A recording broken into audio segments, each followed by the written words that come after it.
Oke, di teori dan kasus sistem manajemen biaya, jadi yang pertama adalah di minggu pertama ini cuman ngebahas tentang perkembangan sistem manajemen biaya. Jadi secara teori ini kayak definisi apa sih manajemen biaya gitu ya. Nanti fungsinya apa dalam pengambilan keputusan. Sehingga secara garis besar, manajemen biaya adalah proses pengembangan dan penggunaan informasi manajemen biaya untuk mendukung pengambilan keputusan dan perencanaan strategisnya. Jadi nanti sebenarnya keputusan strategi suatu perusahaan itu akan juga melihat dari informasi manajemen biaya. Apakah nanti misalkan mereka akan mengembangkan bisnis, misalkan dari pengembangan bisnis itu kan mereka akan melakukan nanti analisis cost benefitnya, apakah sudah layak atau tepat. Jadi sebenarnya manajemen biaya ini juga sangat terkait dengan strategi perusahaan. Nah, secara teoritis ini cuma peran-peran strategis manajemen keuangan. Hmm, ya intinya mereka juga kalau nggak salah ada empat peranan atau empat fungsi. Yang pertama mereka ini em, ya lebih kepada mengidentifikasian dulu ya. Jadi mereka mengidentifikasikan mengimplementasikan posisi kompetitif yang berkelanjutan di mana keunggulan kompetitif perusahaan memberikan kesuksesan berkelanjutan. Jadi apa ya? Mereka harus tahu dulu nih apakah mereka akan fokus di biaya apa ya? Strategi low cost misalkan berbiaya rendah atau nanti mereka akan fokus di diferensiasi. Nah, ketika mereka memutuskan suatu keputusan strategis, nah nanti nanti di sinilah masuk peran si manajemen biaya. Nah, sehingga hal yang pertama dilakukan adalah kita harus tahu dulu strategi kita mau dibawa kemana sebelum nanti biaya ini akan kita treatment untuk mendukung strategi. Yang kedua adalah perencanaan pengambilan keputusan sama informasi manajemen biaya diperlukan untuk mendukung keputusan berulang mengenai penggantian peralatan, manajemen arus kas, anggaran, dan sebagainya. Untuk operasional, informasi bahwa biaya diperlukan untuk memberikan dasar yang adil dan efektif dalam mengidentifikasi operasi yang tidak efisien, serta untuk memberikan penghargaan dan motivasi bagi manajer yang paling efektif. Kemudian ada persiapan laporan keuangan, artinya nanti bagi manajemen biaya juga pasti akan memberikan apa ya, output dalam bentuk laporan keuangan. Ini cuma teori-teori dasar, terus apa lagi ya? Nah, ternyata dalam jalannya, um, sorry, tipe organisasi. Jadi untuk manajemen biaya sendiri itu berlaku di organisasi mana aja gitu ya. Ini ternyata bisa di perusahaan dagang, ya ini contoh-contohnya.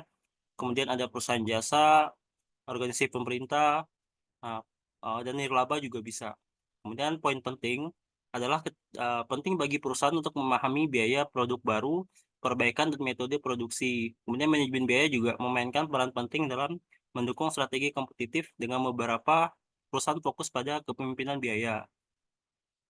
Nah, kemudian disinggung juga di bab satu ini terkait teori balance scorecard. Balance scorecard ini nanti intinya kita untuk memetakan.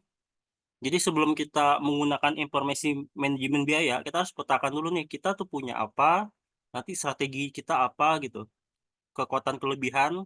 Nah, ketika kita sudah memetakan ini, baru nanti kita akan melihat nih dari aspek biayanya seperti apa.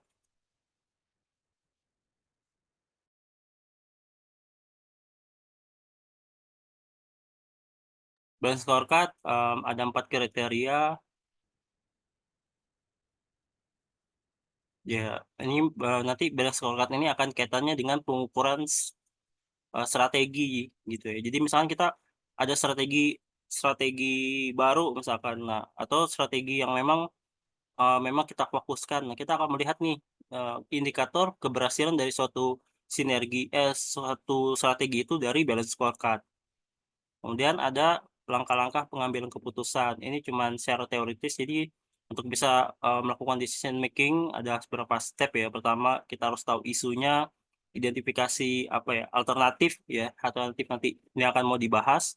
Kemudian ketiga adalah mengumpulkan informasi, melakukan analisis. Jadi semakin kita banyak informasi dan data, mungkin akan semakin eh, lebih on point gitu untuk mengambil keputusan. Keempat adalah berdasarkan strategi dan analisis. Jadi kita menentukan nih nanti dari berbagai opsi yang ada, mana yang akan kita pilih. Yang kelima adalah memberikan evaluasi dari opsi tersebut.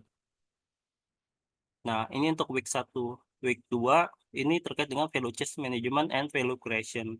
Jadi, value creation dan chain management dan value creation ini akan berbicara tentang nanti ada 3 hal. Yang pertama adalah SWOT analysis, yang kedua adalah termasuk nanti critical success factor, kemudian ada value chain analysis, ada yang ketiga adalah em,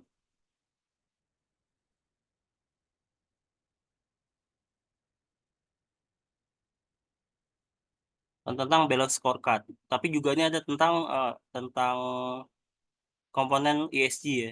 Ya. Mungkin masuk di bab bab ini untuk ESG. Nah, kalau kita lihat SWOT analysis ini untuk apa sih gitu ya. Jadi SWOT analysis ini adalah untuk kita tahu em, faktor-faktor mengenai keberhasilan kritis perusahaan yang meliputi kekuatan kelemahan. Jadi kita pengen tahu nih, misalkan kita ingin melakukan satu keputusan strategis. Nah, kita sebelum sebelum masuk ke apa ya pengambilan keputusan strategis, perusahaan biasanya mengidentifikasi dulu kita punya apa, kita kurangnya apa, kita lebihnya apa. Nah, itulah akan diidentifikasi di SWOT. Nah, indikator yang bisa digunakan untuk SWOT analisis itu kita cek nih kekuatannya dari sisi misalkan kekuatan atau kelemahan dari sisi produk lain. Kita punya nggak? Dari sisi manajemen punya nggak strength and weakness-nya? R&D punya nggak? Operasi dan sebagainya sampai strategi. Nah, kemudian untuk yang eh, opportunities dan threat dan ancaman ya threat itu kita lihat nih apakah perusahaan eh, secara eksternal punya ancaman atau tidak. Misalkan, apakah mereka punya ancaman dari hambatan hambatan masuknya sebagai ancaman atau nanti sebagai peluang. Nah, itu harus diidentifikasi. Nah, yang kedua adalah intensitas persaingan. Nah, apakah ternyata eh, persaingan sekarang itu memberikan keuntungan bagi perusahaan itu sebagai sebuah peluang. Nah, itu harus dicek berdasarkan kriteria-kriteria ini gitu. Nah, itu untuk SWOT analisis. Nah, tadi ada bahasan tentang mengeksekusi gitu ya. Nah, nanti eksekusi ini nanti terkait dengan strategi apa yang akan diputuskan oleh perusahaan dan akan diukur nanti. Apakah nanti misalkan dia mau pakai cost leadership. Cost leadership itu lebih kepada mereka memang bersaing secara biaya biaya rendah gitu. Misalkan perusahaan ngejual sepatu itu biayanya misalkan $50. Nah, pesaing menjual satu biaya ya, bukan harga. Secara biaya, pesaing itu $70. Artinya kita cost leadership. Kita dibandingkan pesaing itu kita lebih efisien. Karena mungkin sepatu yang tipikal, tapi kita bisa bisa mengeluarkan biaya cuma 50. Itu artinya cost leadership.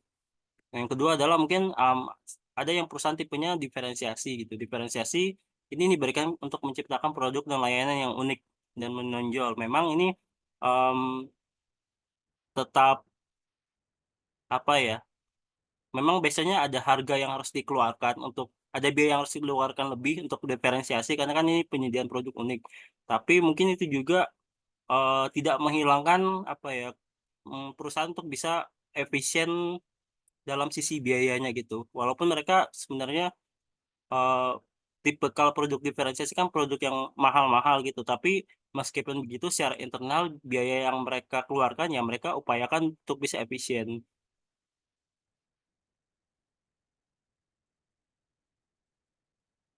Nah, tapi memang fokus mereka bukan di biaya penyediaan biaya rendah, tapi mereka fokus untuk gimana nanti peningkatan merek, terus produk yang unik itu kalau diferensiasi lebih kepada arah fokusnya saja.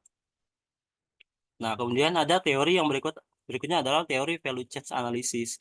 Value chain analysis ini intinya adalah 2 hal, yaitu bagaimana nanti rantai nilai. Rantai nilai itu maksudnya proses, kalau value chain itu kan proses dari mulai dia produk produk misalkan, dari kita beli ke supplier, terus, barang, bahan bakunya itu kita simpan di gudang, nanti nanti, barangnya itu diproses di manufaktur misalkan, kemudian sampai nanti barang itu kita pasarkan ke retail. Ada fungsi marketing and selling, terus kita nanti sampai barang itu tiba di customer. Jadi value chain analysis ini proses ya dari awal sampai akhir. Barang dari mulai dia dia mungkin kalau raw material sampai dengan nanti, finished good gitu ya. Tapi sebenarnya kata kunci di value chain analysis ini tuh ada 2. Yang pertama adalah bagaimana dia, mmm, kalau nggak salah tuh, di value chain ini tuh bagaimana memberikan nilai kepada pelanggan nih. Tujuannya itu ini. Jadi, eee, indikator, keberhasilan dari value chain analysis juga dilihat pertama, apakah dia bisa menciptakan nilai bagi pelanggan. Jadi produk yang kita hasilkan benar-benar membuat si customer itu puas. Puas, tidak hanya sekali tapi juga, berkali-kali gitu ya. Puasnya tuh tidak, mereka tuh, bahkan ada kayak repeat order terus ke produk kita. Nah, itu itu kenapa, karena mereka mungkin tertarik dengan produk kita. Makanya ini dinamakan nilai bagi pelanggan. Yang kedua adalah biaya dapat dikurangi. Artinya, biaya-biaya dari yang kemarin itu kita, yang tadi contohnya sepatu ya. Sepatu itu mungkin kita bisa bisa kurangin gitu, kurangin, biaya biaya apa namanya, biaya produksinya, kita lebih lebih bersaing dibandingkan pesaing. Kenapa? Mungkin karena kita kita punya produk, punya pabrik sendiri misalkan, sehingga apa-apa bisa lebih efisien, kita bisa mengontrolnya gitu. Yang kedua mungkin karena jalur distribusi kita ke customer itu lebih lebih dekat gitu. Nah, itu juga salah satu keunggulan kompetitif yang nanti, yang bertujuan bisa bisa meningkatkan apa ya, bisa, apa ya, di sini bisa menjadi biaya yang dapat dikurangi gitu. Jadi biaya kita bisa berkurang karena aktivitas-aktivitas di situ. Jadi kita petakan nih aktivitasnya tuh apa aja. Nah, di aktivitas mana yang kita bisa menciptakan nilai, dan nanti di aktivitas mana yang, kita bisa menghemat biaya. Misalkan tadi ke supplier, supplier itu kita bisa menghemat biaya misalkan. Karena kita supplier-nya mungkin sudah kenal, atau supplier-nya itu lebih lebih bisa, apa ya, kita sudah tahu mereka memberikan mungkin beberapa fasilitas diskon dan sebagainya. Nah, itu kan salah satu keunggulan kompetitif, yang dimiliki perusahaan, nah melalui pencapaian analisis value chains. Nah, untuk biasanya fase dalam value chains ini dibagi 3. Yang pertama adalah upstream. Upstream itu pengembangan produk, kemudian ada operation, dan kemudian ada, downstream. Artinya downstream itu nanti sampai kepada pelanggan. Jadi ini sebenarnya menggambarkan proses proses produksi, enggak proses produksi juga sih, proses dari produk belum jadi sampai nanti produk sampai ke pelanggan, dibagi 3 fase.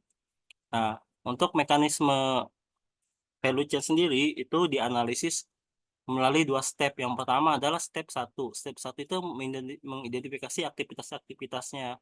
Nah, contohnya di gambar 2.3 ini. Aktivitas value chain ini mungkin berbeda tiap perusahaan ya, manufaktur, jasa, eee, yang pertama dari tahap desain misalkan, terus ada material acquisition, material assembly, terus, komputer manufacturing, retail sales, customer service. Jadi ini sebenarnya disesuaikan dengan nanti, step-step yang perusahaan itu mulai dari produk belum jadi sampai produk jadi itu apa step-stepnya. Kita analisis aktivitas-aktivitasnya.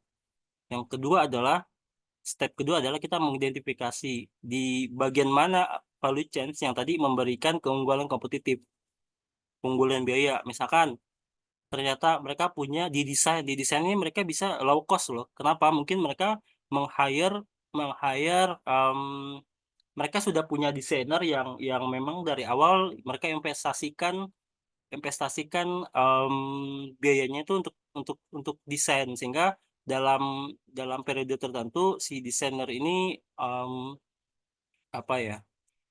Jadi kayak investasi yang menguntungkan bagi perusahaan. Mungkin kalau kita nyewa, nyewa desainer lain mungkin lebih banyak faktor risikonya, terus mungkin secara cost mungkin akan lebih besar.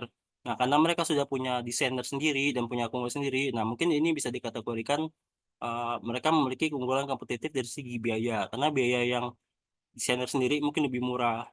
Nah, ini analisis aktivitas membantu manajemen memahami keunggulan kompetitif. Mengidentifikasi peluang penambahan nilai. Analisis aktivitas ini membantu perusahaan menemukan aktivitas yang dapat menambah nilai signifikan bagi pelanggan.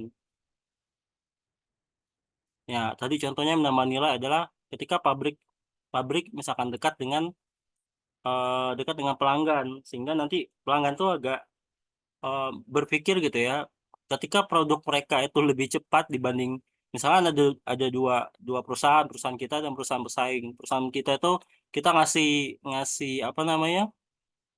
eh, ngasih produk ngasih pengiriman itu cuma 5 hari atau sorry 3 hari, sementara pesaing dengan produk dan mungkin produk yang sama gitu ya mereka bisa sampai 7 hari. Nah ini kan kita akan memberikan value yang lebih kepada pelanggan, kita punya value added nilai tambah lah gitu.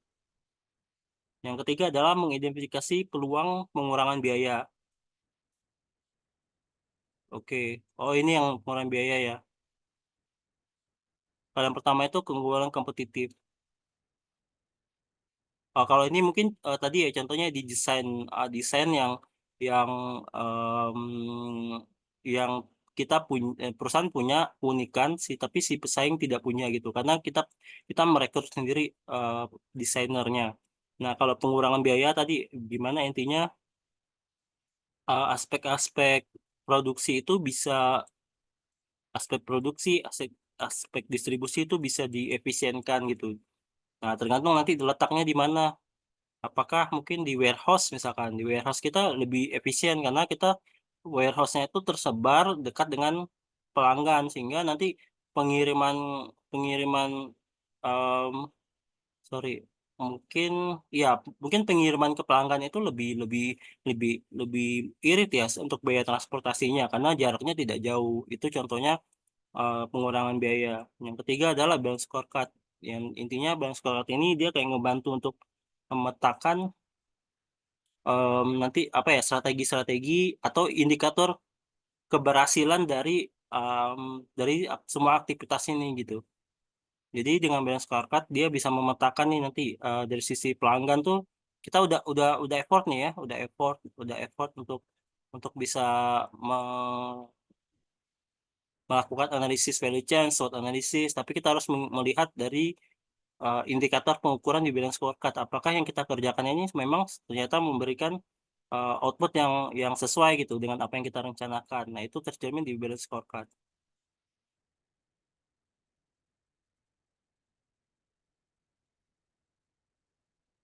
Terus ada sustainability, ini sekilas. Kemudian ada ESG. Indikator perusahaan mengukur potensi tekanan terhadap lingkungan. Contohnya penggunaan bahan bakar, fosil, apa lagi? Indikator kondisi kerja yang mengukur keselamatan dan peluang kerja karyawan. Misalnya jam pelatihan dan jumlah cedera. Indikator keterlibatan komunitas, indikator filantropi. Mungkin ini cuma indikator-indikator gitu ya, komponen di ESG. Nanti kayaknya di bab berikutnya atau bab berapa kita akan lebih spesifik. Nah, untuk kasus yang bab 2 ini, value chain dan SWOT ini akan ada di Eko. Eko ini kalau secara secara uh, apa masalahnya kayaknya ini tidak ada masalah yang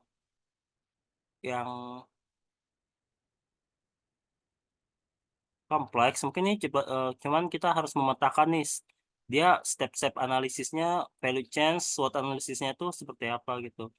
Fase-fase upstream downstream operation. Nah jadi lebih teori nanti ketika ditanya bagaimana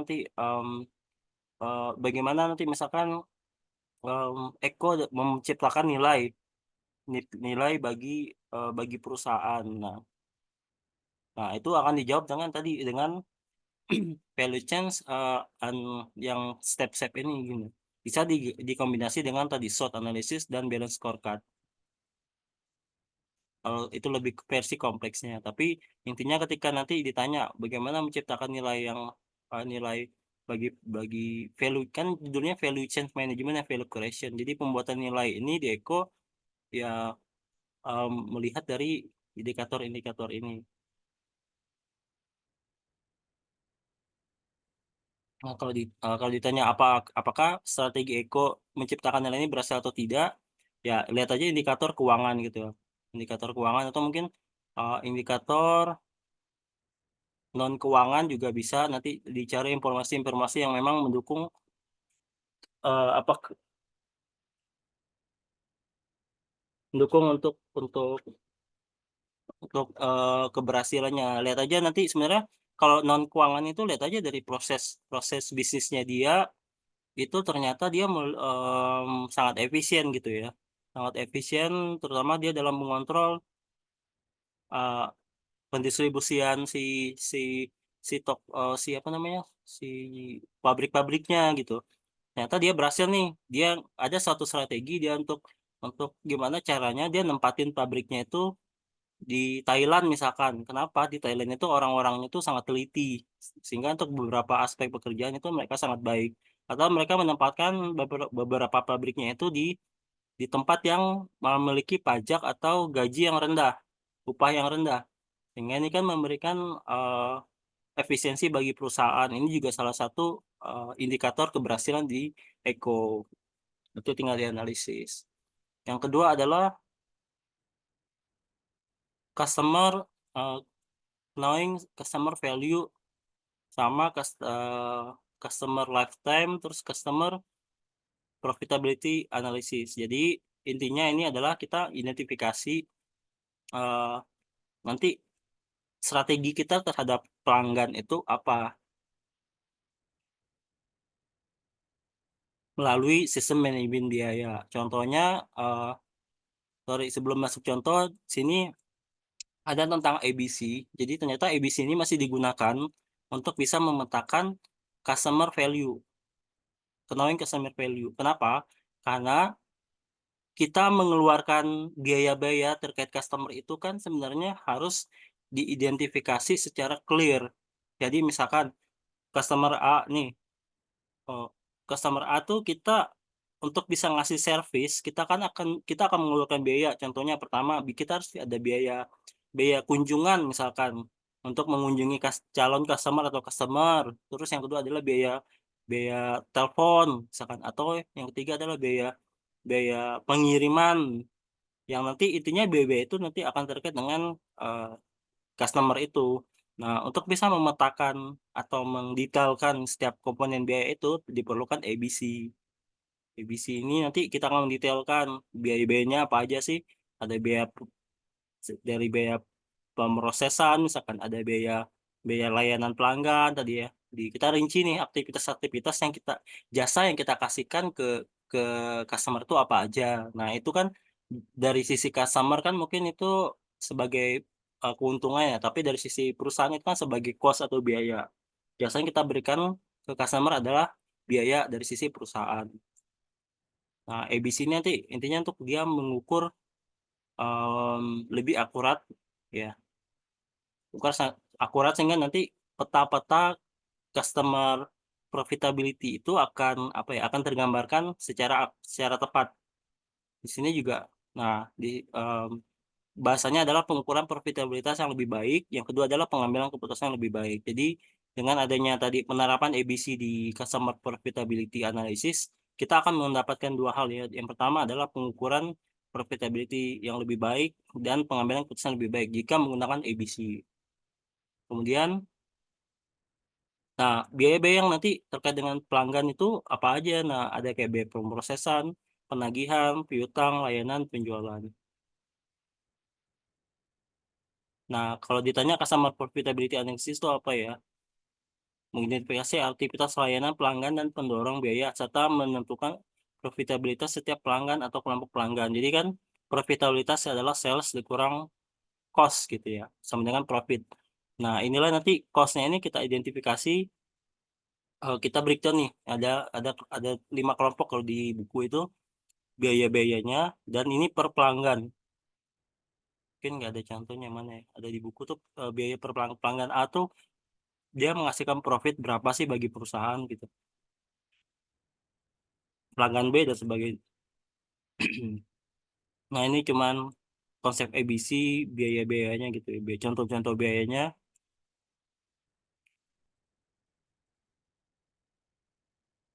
Nah, nanti balik lagi ada yang namanya tipe pelanggan. Tipe pelanggan ini ternyata ada tipe pelanggan yang menguntungkan. eh Sebenarnya ada dua, secara umum ada dua, yang profitable sama unprofitable.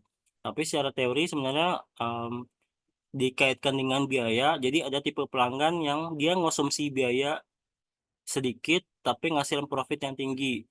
Jadi misalkan, em, kita tuh ngasih ngasih servisnya apa ya, kita ngasih layanan ke pelanggan ini nggak terlalu banyak. Misalkan kita nggak perlu nelpon pelanggan ya, kayak dia yang sendiri menghubungi menghubungi kita, sehingga itu kan biaya biaya kita mau nelpon pelanggan itu kan di teridentifikasi sebagai biaya. Dan kalau itu dihilangkan berarti kan kita untung ya. Nah, jadi tipe biaya yang pertama adalah tadi, eh, biaya ke pelanggannya sedikit tapi dia ngasilin untung. Jadi dia kayak mesen ke kita gitu, tapi sebenarnya dia tidak menikmati, banyak layanan-layanan, perusahaan. Jadi kita kita misalkan kita nggak ngasih diskon ke dia gitu contohnya. Kita nggak ngasih treatment khusus, tapi dia sebenarnya dia suka mesen ke kita dalam jumlah besar, sehingga kita, itu sangat profitable gitu bagi perusahaan. Tapi profitable itu maksudnya dia pesennya banyak tapi kita ngasih layanannya nggak terlalu, banyak. Nah, itu kan tipe pelanggan yang pertama. Atau ada juga yang tipe pelanggan yang ya yang masih mungkin kita ngasih pelayanannya tidak seberapa, tapi, em, secara secara dia pesan produk juga dia sedang-sedang aja gitu, nggak terlalu gimana-gimana ke perusahaan. Itu tipe yang lain gitu. Jadi, eh, profitnya tuh low mungkin ya. Jadi dia ngasilin profit ke perusahaan tidak terlalu tinggi, tapi, dia juga ngasih, kita juga ngasih ke pelanggan, jasa yang kita kasih pelanggan itu juga nggak terlalu banyak item-itemnya. Nah, ada juga yang tipe, em, kita ngasih layanan, kita nge-treatment pelanggan tuh gila-gilaan. Misalkan kita kasih apa ya, kita kunjungin mereka, kita kasih diskon dan sebagainya, tapi, em, itu kan mengeluarkan cost yang tinggi. Nah, tapi tipe customer ini ternyata menghasilkan profit yang tinggi. Nah, itu bisa aja gitu. Salah satu contoh pelanggan. Nah, contoh pelanggan yang terakhir adalah dia ngasih kita kita ngasih servis yang tinggi gitu ya. Kita udah ngeluarin biaya servis kepada pelanggan, tapi ternyata mereka pesan ke kita mungkin nggak terlalu banyak, atau ternyata biaya ongkir mereka tuh menurut kita sangat besar gitu. Nah, itu tipe kali yang terakhir gitu. Mereka ngasih low profit tapi cost-nya high gitu, tinggi. Nah, sebenarnya untuk secara teori untuk bisa mengidentifikasi nanti pelanggan-pelanggan itu, em, kita harus apa ya, ada namanya istilahnya customer lifetime value, adalah konsep yang menghitung nilai bersih sekarang dari perkiraan keuntungan masa depan dari pelanggan yang selama waktu tertentu. Jadi pada saat ini pelanggan itu mungkin tidak menguntungkan bagi perusahaan, sehingga nanti di masa depan ini diharapkan akan menguntungkan. Nah, tapi ada batasannya. Jadi customer lifetime value ini didasarkan asumsi kalau, tadi ya kita mempunyai data atau punya punya proyeksi yang kalau misalkan mereka, eh, yakin di masa depan akan untung. Yang kedua adalah, eh, asumsi yang kedua adalah mereka punya yang namanya apa ya, batasan, em, punya limit ya, limit waktunya kapan gitu. Mereka mengestimasikan suatu apa ya, seorang customer ini menguntungkan di tahun keberapa. Nah, itu harus ada asumsi yang jelas yang kedua itu. Kemudian ini, em,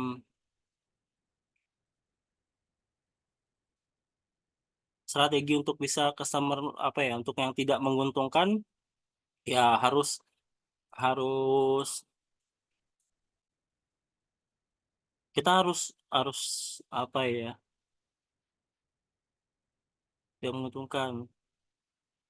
Ada dua dua cara nggak salah. Yang pertama kita memang menelan kerugian. Jadi bagi manajemen itu kita telan nih kerugian kerugian karena karena apa ya, untuk perusahaan yang tidak menguntungkan tadi. em, Mungkin karena dianggap di masa depan mereka akan memberikan value yang lebih besar dibandingkan kerugian kita saat ini. Itu strategi yang pertama. Strategi yang kedua adalah kita menyesuaikan biaya-biaya atau produk yang nanti memang sesuai dengan perusahaan. Contohnya ya misalkan yang tidak menguntungkan ini karena biaya kita biaya kirim ke pelanggannya ini mahal. Karena kenapa mahal? Karena seminggu itu kita kirim 3 kali. Ya udah kita bikin 1 minggu itu dikirim misalkan 1 kali, sehingga nanti biaya pengirimannya tuh lebih lebih lebih murah gitu. Nah, lebih murah. Itu salah satu strategi. Nanti mungkin banyak banyak ya strategi yang lain.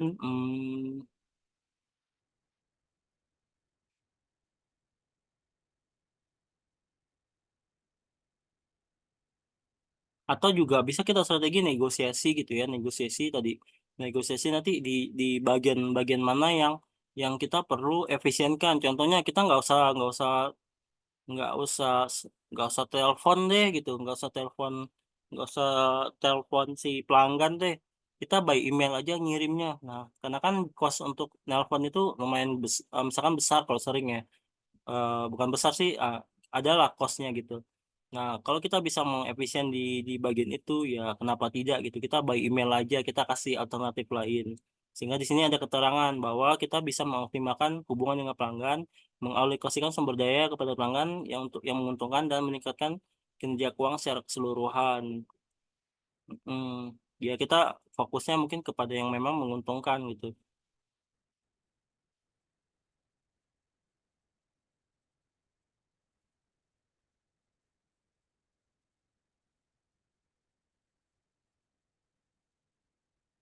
Terus,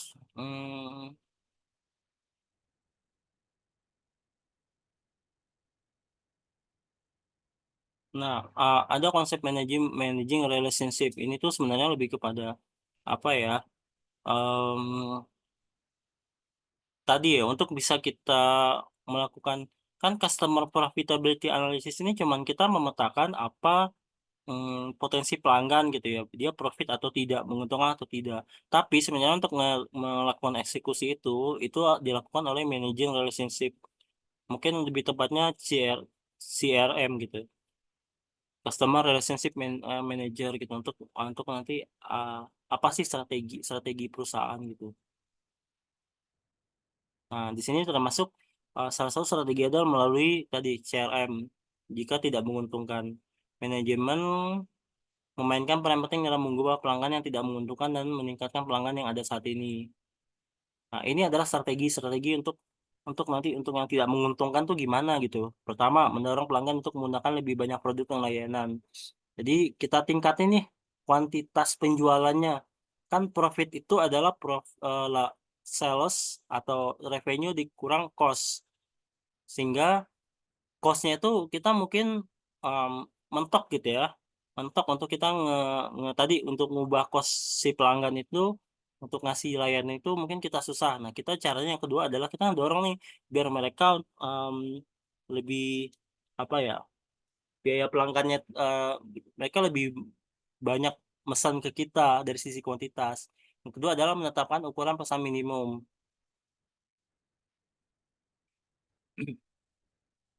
Eh, Sama ini tadi dengan cara meningkatkan minimum itu berapa gitu kita tetapkan biar nanti bisa ngejar si profitnya.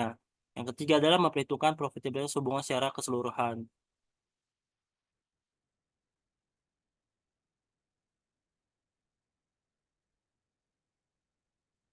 Memperluas penggunaan layanan, eh, kesabaran terhadap pelanggan baru yang tidak menguntungkan. Ya tetap harus kita sabar ya. terutama yang dia perusahaannya apa ya, pelanggan yang memang dia loyal loyal tapi memang dia belum menguntungkan. Nah itu memang kita harus nge-treat dengan baik gitu.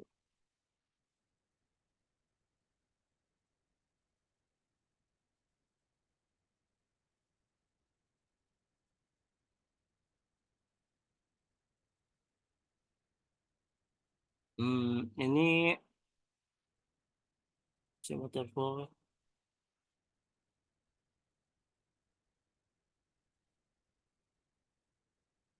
Nah ini untuk salah satu, eh, kalau ini kan mungkin peran peran si manajer gitu ya, untuk nanti menarik menarik pelanggan atau mengubah pelanggan yang tidak menguntungkan menjadi menguntungkan ya. Tapi sebenarnya,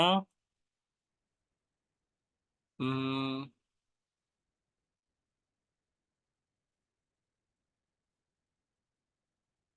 ini sama sih. Oh ini step ya, step. Jadi ini tuh step-step nanti, em, sebelum ketemu CPA itu step-stepnya apa sih? Jadi sebelum ketemu um, customer profitability analysis itu sebenarnya perusahaan tuh ngapain ya? Ini akuisisi pelanggan, kita identifikasi, terus kita hitung CLV, kemudian ketemu profitabilitas, baru nanti kita mempertahankan pelanggan tuh kayak gimana. Kemudian mungkin kalau pelanggan mungkin ada konsep customer loyalty ya di sini. Ini cuma teori-teori.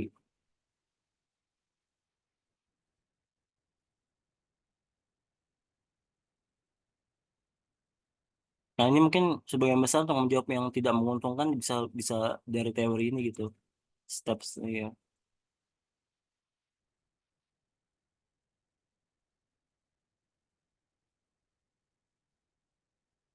Nah, sehingga nanti week 3 ini RBC Finance ini dia lebih kepada, hmm, ini tipe-tipe pelanggan tadi ya, cost to serve-nya, terus tipe cut profit-nya tuh kayak gimana.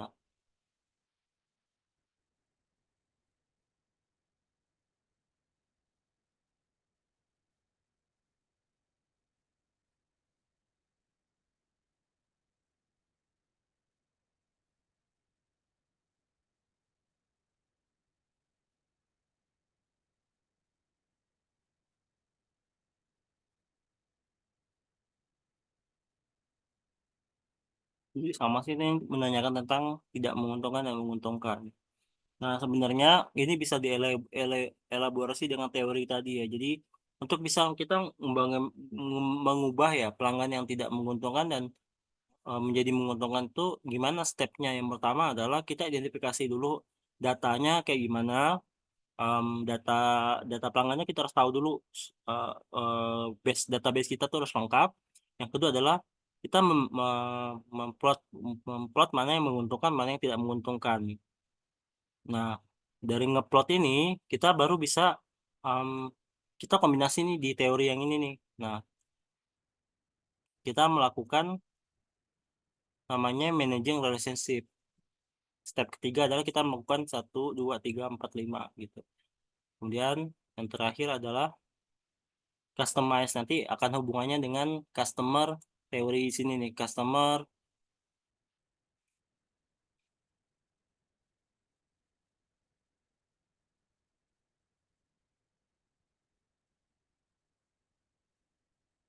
relationship ya tadi ya.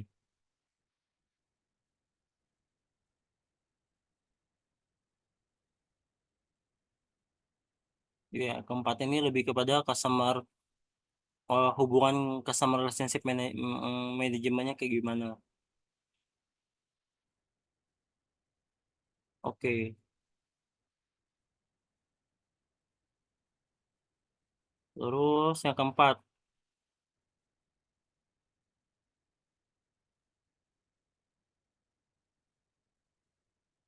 empat ini tentang managing supply chain cost management. Cuman kasusnya ini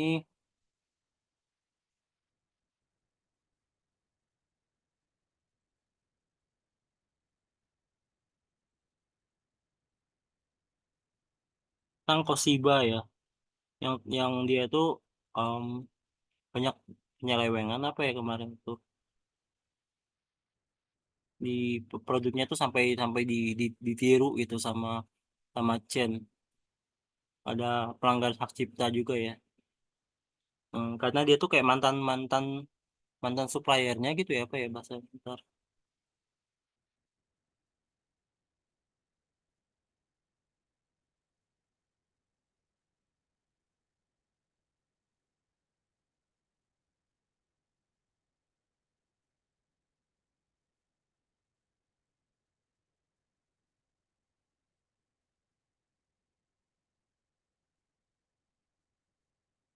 Di mana meloloskan Chen walaupun Koshiba mengetahui kebohongannya. Koshiba mendapat informasi buruk di mana produk tirunya telah membuat iklan.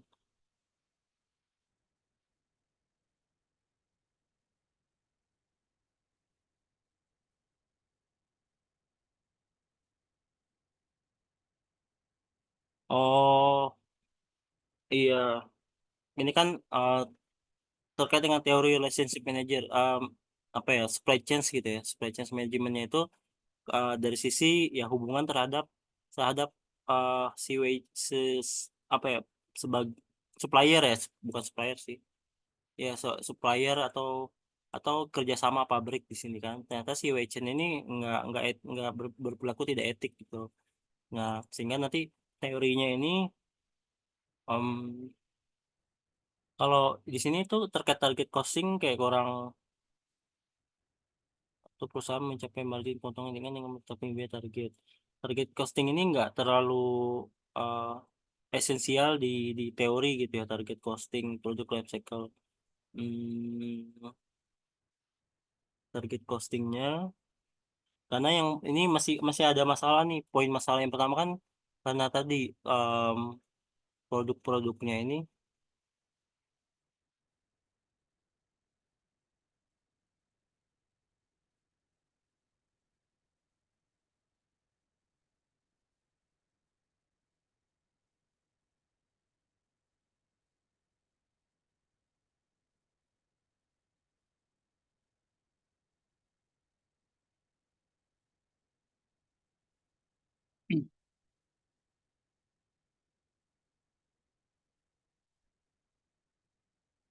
oke. Sebenarnya target costing ini bisa kita kaitkan dengan teori di sini nih. Melanjutkan target costing ini terkait dengan teori yang di apakah nanti uh, memutuskan untuk melanjutkan kerjasama dengan Chen atau tidak gitu ya keputusannya. Nah, karena kalau misalkan kita memutuskan melanjutkan kemitraan dan kerjasama kemitraan berarti nanti hmm, karena nanti kita untuk menyeting biaya target costing kan nanti kita menyeting tingkat keuntungan tertentu ya akan akan berdampak pada produk over life cycle. Kalau kita misalkan ribet pengen pabrik baru gitu ya, bikin pabrik baru, kan nggak mau nih kerjasama. Nah, takutnya nanti akan mengganggu siklus siklus produk gitu. Dan nanti penetapan target costing atau penetapan biaya target-target ini nanti akan juga akan terganggu.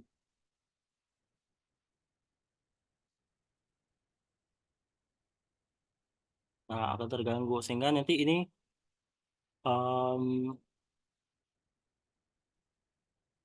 sebenarnya dia akan menjadi menjadi gangguan atau disruptif gitu bagi perusahaan dalam menentukan target costingnya karena dia nggak bisa apa ya ketika dia eh,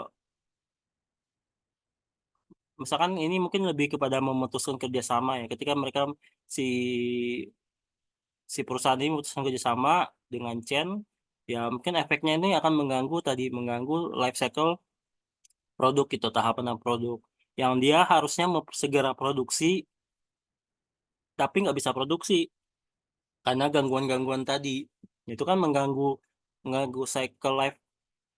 life cycle perusahaan. Yang kedua adalah dari sisi target costingnya ini dia apa ya, jadi dia akan mengganggu nanti pengembangan penetapan harga kita juga terganggu karena kita jadi kacau gitu secara biaya penentuan biayanya.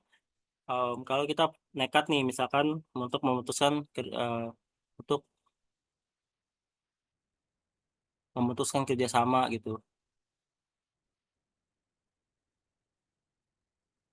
Kerjasama dengan chain gitu kan. Target costing kita, ya kita set biayanya agak agak agak belum pasti nanti jadinya. Karena kita masih ada banyak masalah-masalah nih.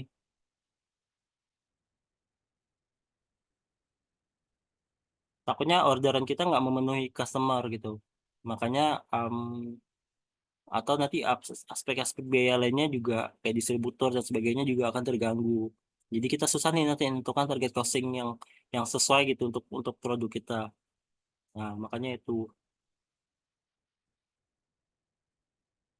Nah, di sini juga ada masalah yang terkait target costing itu ada kerjasama ya.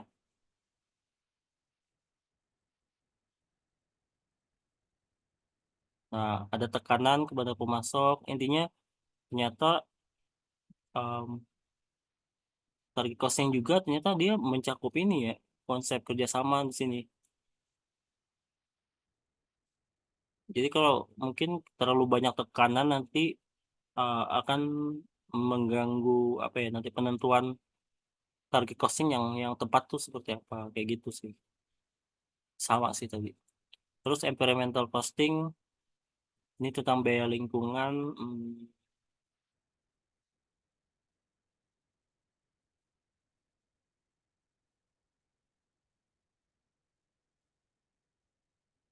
Ini pada pada mungkin lebih kepada cara efisiensi kalau tapi kalau di kasus nggak terlalu terkait. Kemudian ada strategi ABM, hubungan dengan pemasok, mengolah hubungan dengan pemasok melibatkan lebih dari sekedar fokus pada pengembangan produk. Hmm, ya ini tadi ya pengembangan mengembangkan produk yang memiliki keputusan tentang bagaimana dikembangkan. Yang kedua, yang terakhir adalah pilih low cost atau bukan low price.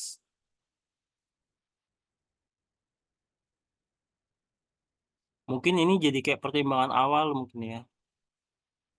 Em, Ketika si perusahaan ini bekerja sama dengan dua pabrik besar itu, mereka lebih mempertimbangkan low costnya mereka gitu. Jadi em, mungkin karena si pabrik ini memiliki kapabilitas yang baik awalnya, kan nggak tahu nih, ternyata si Chen ini menyeleweng gitu.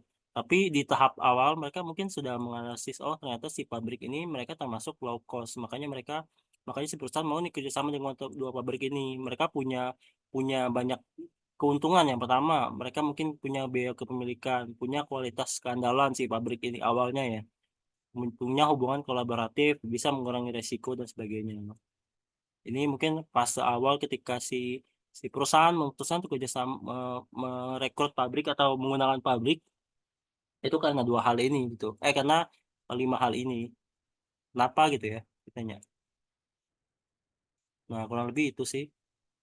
Terus 6 6 ini teorinya sorry, topik kelima ya. Topik kelima ini teorinya adalah tentang uh, important of planning disruptive environmental. Jadi ini tuh ada dua dua dua apa ya? Intinya ini sebenarnya berbicara tentang budgeting. Ya kalau di buku itu lebih kepada teknis penghitungan budgeting yang misalkan kayak variance, sales variance, terus ada apa namanya uh, ya direct material yang variance gitu. Favorable and favorable. Tapi secara konsep bahwa di topik week 5 ini dia berbicara the role of budgeting. Peran nanti budgeting tuh apa sih gitu. Nah, terutama kalau di kasus si Burberry ini kan dia punya kayak keputusan strategis gitu. Apakah mungkin akan bergerak di pasar luxury, tetap di luxury atau dia akan ke fast fashion. Ketika mereka ingin tadi kan keputusan strategis ya. Ketika ingin memberikan keputusan strategis, hal yang pertama kita lakukan adalah identifikasi dulu kita punya sumber daya apa, kita punya keuntungan sumber daya fisik dan SWOT analisis bisa kita pakai. Yang kedua adalah nanti biayanya gimana ketika ingin ingin move gitu ya, yang dia sudah terbiasa dengan luxury dengan tapi kemudian dia akan beralih kepada em, apa namanya, fast fashion misalkan. Nanti akan ada peran nanti dari budgeting sehingga karena mereka nanti akan meng- menganggarkan em, sesuatu hal yang mungkin tidak tipikal lagi ya, mungkin karena antara strategi yang ketika mereka memutuskan untuk misalkan oke lah saya mau strategi yang baru ya, mereka harus memikirkan duitnya dari mana, anggarannya seperti apa kayak gitu. Nah di sinilah perannya adanya peran anggaran nanti.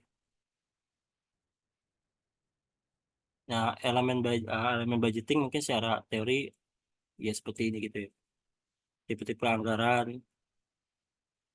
Nah konsep kedua adalah ternyata anggaran ini ada dua, anggaran incremental dan anggaran zero base, zero base budgeting. Jadi incremental ini lebih kepada misalkan tahun 2021 itu anggarannya adalah 100. Nah, di 2022 karena melihat realisasi di 2021 itu berubah jadi misalkan 150.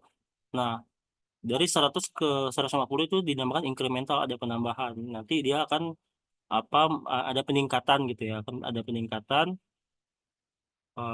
secara merata. Di sini dikatakan untuk semua pengeluaran atau alokasi peningkatan berdasarkan prestasi atau kebutuhan. Jadi dia ngelihat nih, dia nggak ya, anggaran tahun sebelumnya kayak 100, tapi ternyata berdasarkan realisasi 2021 yang sebenarnya ada perubahan-perubahan yang ternyata di luar bukan di luar perkiraan sih, yang memang terjadi gitu sehingga diperlukan penyesuaian oleh manajemen, sehingga mereka akan membuat di tahun 2022 mungkin anggarannya akan ditambah. Penambahan inilah dinamakan incremental. Nah, kalau zero base budgeting ini lebih kepada nanti gimana anggarannya ini nol, anggarannya ini di reset dari awal. Jadi mereka nggak pakai acuan anggaran sebelumnya. Ya. Jadi misalkan anggaran tahun 2021 ini mereka pakai ada komponen biaya biaya apa ya misalkan em, ada komponen biaya gitu yang di tahun 2021 itu kita anggarkan di sebesar sekian. Nah, di tahun 2022 ini mereka menganggarkannya itu sangat berbeda atau tidak mengikuti tahun sebelumnya. Jadi tahun sebelumnya itu tidak dijadikan dasar atau patokan. Bahkan mereka kayak survei lagi, terus cari-cari informasi lagi agar ketemu angka yang pas untuk budgeting sekarang. Jadi misalkan di tahun 2021 mereka budgetingnya tadi di apa ya, budgetingnya 50. Nah, di tahun 2020, di tahun 2022 bisa jadi mereka tidak mengikuti tidak mengikuti em, tidak mengikuti yang anggaran sebelumnya. Jadi mereka ngeset, bisa jadi anggaran itu dihilangkan atau nanti angkanya akan diganti. Bukan 50 mungkin lebih kepada misalkan em, 10 gitu. Karena mereka ngelihat nih, mereka survei perlu nih kita kita anggarannya kita ubah gitu. Kita nggak perlu nih ngikutin anggaran sebelumnya, itu kata kuncinya. Tapi memang ini butuh butuh effort ya, butuh biaya untuk bisa kita meriset anggaran gitu. Karena ini juga kita harus ngecek ngecek benar-benar apa ya, jangan sampai nanti kita salah salah salah perkiraan jadi double-double lagi gitu, jadi malah nggak akurat gitu, ternyata biaya yang kita set itu ternyata malah malah salah gitu, jadi kan banyak sumber daya yang terbuang atau banyak nanti biaya yang akan keluar. Nah, ada ketiga adalah project funding ini,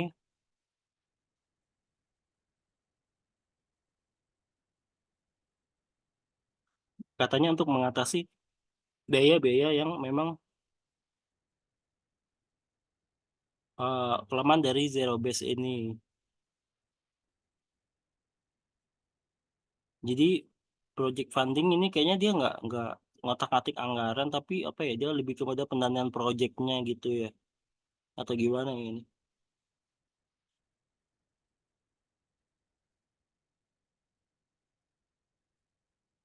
Mungkin kalau ada ada varians dari atau ada permasalahan dari zero based budgeting ini diselesaikan dengan project funding gitu ya. Masih kurang jelas sih. Nah, tapi di teori di bab ini tentang Burberry ini selain tentang tadi ya, kita ngeriset anggaran ketika kita memutuskan untuk fast fashion atau tetap luxury. Yang kedua adalah ternyata di chapter ini kita ngebahas tentang customer profitability analysis. Jadi ada dua bab nih, sama dengan week 3. Nanti kita akan menganalisis CPA dari masing-masing CPA dari masing-masing em, apa ya kemarin kan ada tipe pelanggan kalau nggak salah di kasusnya ini tipe pelanggan.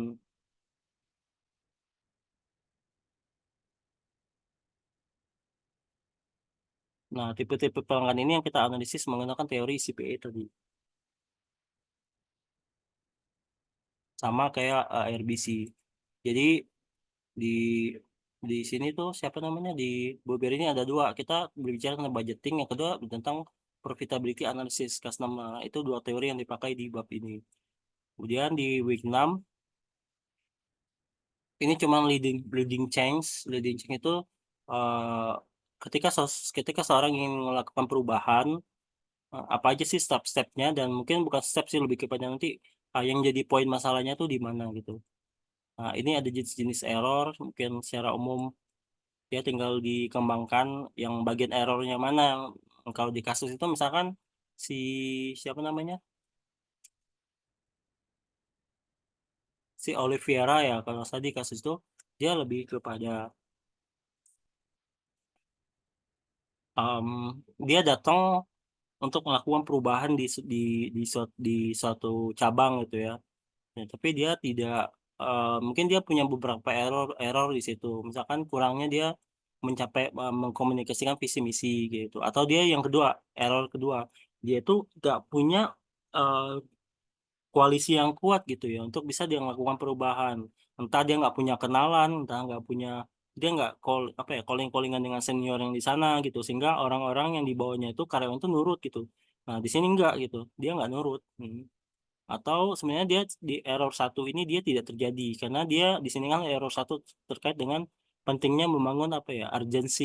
Jadi sebenarnya kalau rasa urgensinya dia sudah ada gitu ya, karena dia ngelihat nih, oh pabriknya nggak tokonya nggak bener nih, si orang-orang nggak pada senyum, terus si apa namanya, mereka tuh nggak terlalu apa, nggak senyum, terus nggak em, tata letak tokonya masih kurang lah gitu. Nah, ini mungkin error satunya itu masih tidak terjadi, tapi di error yang lain dia terjadi. Itu yang poin penting itu yang dianalisis. Nah, yang terakhir adalah tentang IKEA ya gitu ya,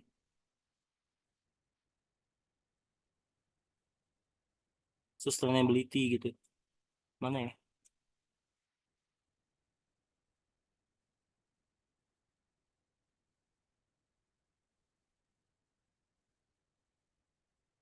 Nah, tentang sustainability sebenarnya hmm,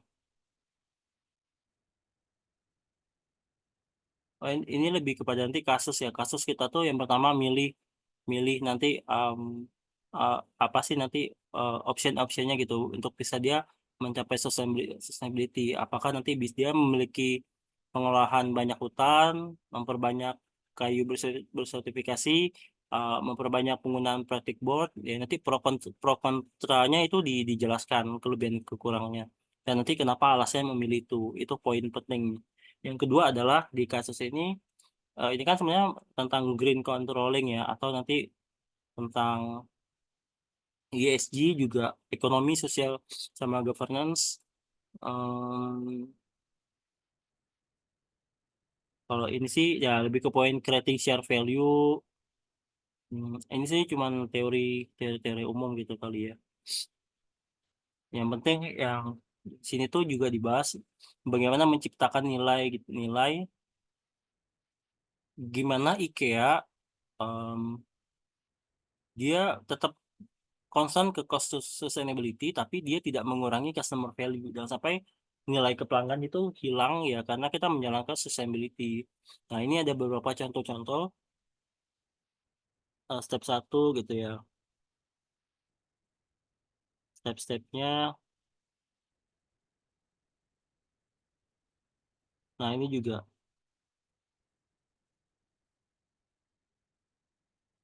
Jadi dia tetap sustainability, tapi dia juga tidak menghilangkan nilai ke pelanggan. Ini contoh-contohnya gitu. Nah, itu kata inti poin dari IKEA ini kan tadi ada ekonomik, sosial, ekonomik, sosial, sosial gitu ya tadi. Sama G itu governance gitu ya, tata kelola atau apa ya gitu.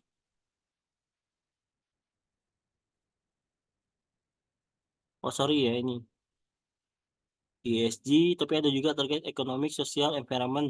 Sorry. Ke government.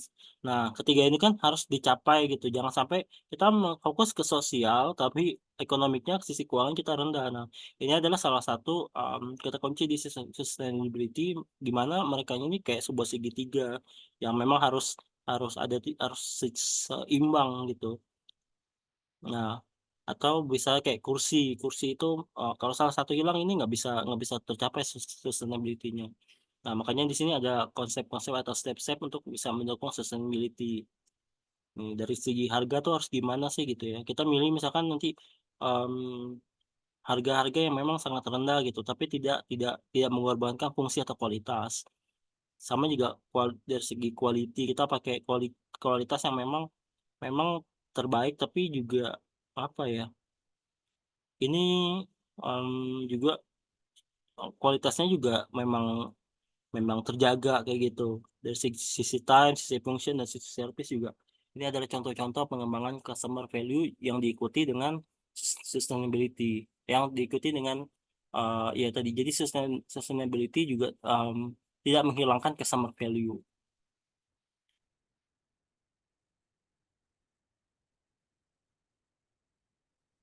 Nah, mungkin itu sekian untuk